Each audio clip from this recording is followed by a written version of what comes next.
INFINIX finally did it. You've been asking for a Snapdragon processor and they finally listed. The INFINIX Note 60 Pro is sporting the Snapdragon 7S Gen 4. It is already looking like the best value for money. Is it though?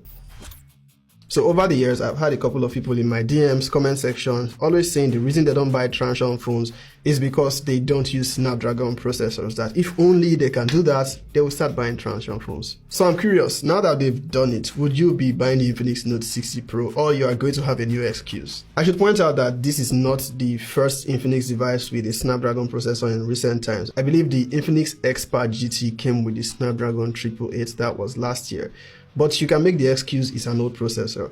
This one, however, you don't have that excuse. The 7S Gen 4 is a recent processor and you're going to find it on the likes of Redmi's Note 15 Pro Plus.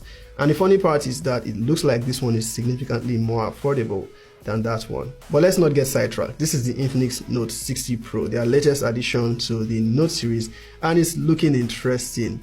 The Note 60 Pro comes in a couple of interesting colors. Yeah, I have two. This familiar orange color, I think it's called Solar Orange, and then Ocean Blue. And then there is Mist Titanium. Whichever one you get, they all look and feel premium. The Note 60 Pro looks like something you will get if INFINIX, Apple, and Nothing had a child together. I mean, look at that glyph design, look at that color, and then the user interface. As of the time I'm making this video, I don't have the pricing information, but I'm going to confirm it and add it in the description, or maybe display it on the screen. The Note 60 Pro is just one of the Note series. There is a Note Edge, and I believe there should be a base Note 60, and probably we might see a 60 Pro Plus. There are also rumors of a Note 60 Ultra. I'm guessing that will replace the Note 60 Pro Plus, but we'll wait and see. The Note Edge is a more affordable option which looks just as premium, and it has a curved display. This one is powered by a MediaTek Dimensity 7100 chipset. It has similar battery capacity, still has the active halo lighting, only that it doesn't have that additional matrix display.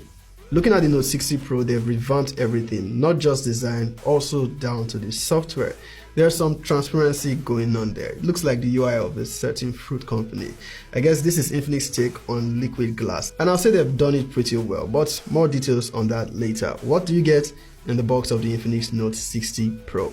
Typical unboxing experience, but then INFINIX remains one of the only brands that still gives us wired earphones in the box. We get a transparent protective casing with magnet, that is to say we still have wireless charging plus reverse wireless charging.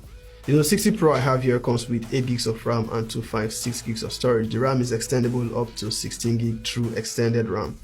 As for button placement, we have the power and volume keys in the ideal position, and then just below the power button you have the sensor for checking your heart rate and blood oxygen. And on the left frame we have a mute button which you can actually customize to open other applications or perform other actions. As with previous Note series, we have stereo speakers tuned by JBL, and then we also have the IR Blaster for controlling your electronic devices. I like what they have done with the design of the Note 60 Pro. I like the rounded edges, which is different from the boxy design we saw with the previous generation.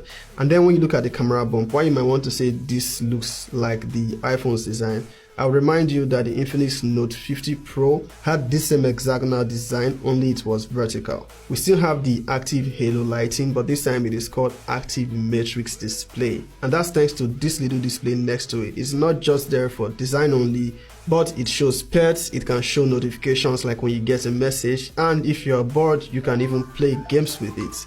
Quite interesting.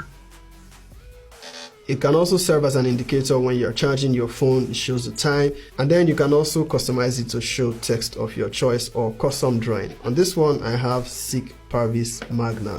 The OGs will understand that reference. If you do, let me know in the comments. From what I observed with these two colors, the active matrix display seems to blend better with the orange one. It has this nice glow effect to it. The camera bump has a glossy finish. I believe this should be glass, but then it sits on a metal panel that separates it from the back panel. On build quality, we are still getting that premium metal build. The back feels a bit like frosted glass. I'm not sure the material, but it's nice to the touch and it does a good job to repel smudges. As for IP rating, we get IP64, so it's for dust and splash resistance. I know some of you would say why not IP68 or IP69, but then looking at the price this device is come at and all the features they are offering, they have to cut corners somewhere. So I don't think you will even take your phone swimming, but it will survive splashes, it will survive if you take it in the rain. Coming from the Note 50 Pro, this feels a lot more